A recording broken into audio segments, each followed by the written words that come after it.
या स्टूडेंट, चलिए आज हम फिर से एक करंट इलेक्ट्रिसिटी का एक बहुत ही इंपॉर्टेंट सा क्वेश्चन डिस्कस करने वाले हैं। चलिए देखते हैं इस क्वेश्चन में क्या कहा गया है और हम कैसे इस क्वेश्चन को सॉल्व कर सकते हैं। क्वेश्चन कह रहा है कि यहाँ पर एक सेल है जिसका वोल्ट जो ईएमएफ जो है वो 7 वोल्ट क्वेश्चन में दे रखा है, और हमारे सामने ये कुछ फिगर दिया हुआ है, एक नेटवर्क दिया हुआ है, और अपने को जो है what is the current drawn from the battery, battery से होकर के ये टोटल करंट यहाँ पर कितनी जा रही है, ये करंट अपने को पता करना है। ठीक है ना।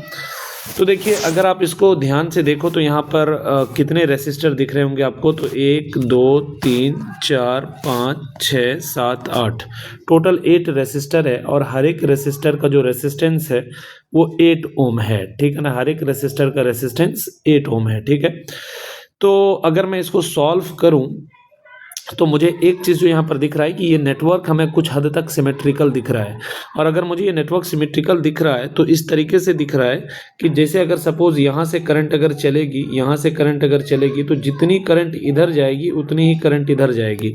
यानी इस हिसाब से मैं ये कह सकता हूँ कि मेरा ये पॉइंट सी और पॉइंट डी, इन दोनों पॉइंट का पोटेंशियल सेम आने वाला है, और अगर इन दोनों पॉइंट का पोटेंशियल सेम आएगा तो मैं कह सकता हूँ कि सी और D both are same point, C और डी दोनों सेम पॉइंट है, एक ही पॉइंट है।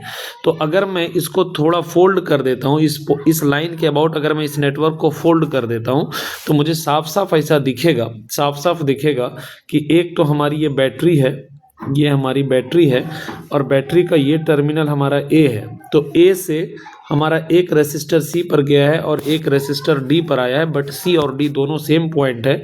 तो मैं ए से 2 रेसिस्टर यहाँ से निकालूंगा, 2 निकालूंगा, और दोनों को मैं कहाँ पहुँचा दूंगा, सी पर। यानी ये वाला रेसिस्टर और ये वाला रेसिस्टर, ये दोनों बेसिकली हम कहेंगे कि सी पर ही जा रहा है, because this point is nothing but C. तो मैंने 2 रेसिस्टर 8 ओम और 8 ओम का लेकर के कहाँ पहुँचा दिया, सी पर पहुँचा दिया। ठीक है, अब देखिए ये ए है, और ये वाला जो बैटरी का जो सेकंड टर्मिनल ये गया है, ये कहाँ गया, ओ पर गया है। तो मैं इस वाले टर्मिनल को ओ नाम दे देता हूँ। तो अगेन अगर मैं देखूँ तो ओ से एक रेसिस्टर सी पर गया है, ये वाला रेसिस्टर, और एक गया है डी पर। तो ओ से जो सी पर और ओ से जो डी पर जा रहा है, उन दोनों के बदले में मैं सीधा क्या करता हूँ, इन दोनों को मैं क्या करता हूँ, सीधा सीधा मैं सी पर जोड़ देता हूँ। यानी अगर मैं बोलूँ कि सपोज ये वाला रेसिस्टर और ये वाला रेसिस्टर दोनों बेसिकली सी पर ही जुड़ा हुआ है, तो कोई गड़बड़ी नहीं होगी। तो ये हमारा एटम और एटम यहाँ जुड़ गया। ठीक है, अब देखिए ओ से ये पॉइंट डी नहीं है, दिस पॉइंट इज बी है। ठीक है ना, ये पॉइंट हमारा बी है। तो ओ से जो है एक रेसिस्टर बी पर गया है, तो ओ से मैं एक रेसिस्टर यहाँ बी पर लेकर के चला जाऊंगा, ये वाला 8 ओम हमारा आ जाएगा। और B से आप देखेंगे तो B से एक रेसिस्टर C पर गया है और B से एक रेसिस्टर D पर आया है। मैं कह रहा हूँ कि C और D दोनों पॉइंट सेम है, तो मैं कह सकता हूँ B से एक तो C पर गया है और इसको भी मैं C से ही कनेक्ट कर देता हूँ, बिकॉज कि this point at this point are same point. ठीक है ना, तो हम क्या कह सकते हैं कि B से हम 2 रेसिस्टर C पर जोड़ने वाले हैं, एक ये और एक ये, कुछ ऐसा हो जाएगा। अब अगर आप देखिए तो A और O के बीच में भी एक रेसिस्टर है, ये वाला 8 ओम। ठीक है, तो A और O के बीच में एक और रेसिस्टर मैं ऐसा लगा देता हूँ, ये हमारा हो जाएगा कितने का, 8 ओम का। ठीक, तो कुल मिलाकर के हमारा ये नेटवर्क कुछ ऐसा तैयार हो गया। अब हम क्या करेंगे इसको, अब हम करेंगे ये कि हम इन दोनों का पैरेलल कॉम्बिनेशन, इन दोनों का पैरेलल कॉम्बिनेशन, इन दोनों का पैरेलल कॉम्बिनेशन कर लेंगे। तो हमारा ये नेटवर्क कुछ यूं बन करके आ जाएगा कि ये हमारा सेल है, 8 और 8 का पैरेलल कॉम्बिनेशन हमारा 4 आ जाएगा। तो ये ए और सी के बीच में एक 4 ओम का रेसिस्टर आ गया, ये पॉइंट हमारा ओ है, तो ओ और सी के बीच में इसी तरीके से हमारा एक 4 ओम रेसिस्टर आ जाएगा।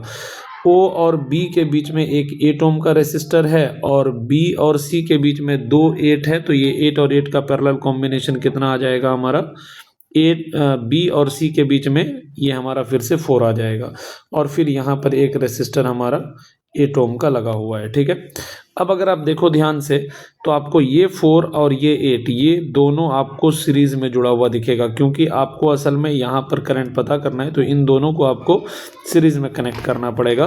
तो 4 और 8 का सीरीज कॉम्बिनेशन हमारा 12 आ जाएगा। तो ये बैटरी कुछ यूँ हो जाएगी, ये हमारा 4 ओम चला जाएगा ए से चल करके सी पर, और ये हमारा आ जाएगा ओ से चल करके सी पर 4 ओम, और इस 4 का और इस 8 का अगर हम सीरीज कॉम्बिनेशन करेंगे तो यहाँ पर हमारा ये कुछ इस तरीके से कितने का आ जाएगा, 12 ओम का आ जाएगा, और यहाँ पर हमारा एक रेसिस्टर 8 ओम का लगा हुआ है। ठीक है, अब ये 12 और ये 4 का हम पैरेलल कॉम्बिनेशन करेंगे तो इन दोनों का पैरेलल कॉम्बिनेशन कितना होगा, तो 12 इंटू 4 डिवाइडेड बाई 12 प्लस 4, मतलब कितना आ जाएगा हमारा ये 12 इंटू 4 डिवाइडेड बाई 16, 4 4 ज़ा और 4 3 ज़ा।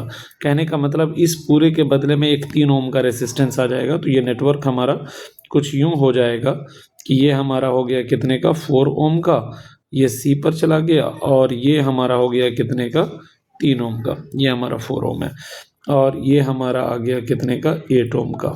ठीक है, अब अगर आप ध्यान से देखो तो ये 4 और 3 कितना आ जाएगा आपका, 7 आ जाएगा। तो अगर ये 4 और 3 आपका 7 आ गया तो आप कह सकते हो कि ये आपका कुल मिला करके हो जाएगा, ये आपका हो गया कितना, 7 ओम, क्योंकि ये दोनों आपका सीरीज में कनेक्टेड हो गया। और इस 8 ओम को आप चाहो तो नीचे से लगा दो या फिर ऐसे लगा दो, कोई फ़र्क नहीं पड़ता है, ये 8 ओम हो गया। तो 8 और 7 का पैरेलल कॉम्बिनेशन अगर आप करोगे तो यू विल गेट ये आपकी बैटरी है।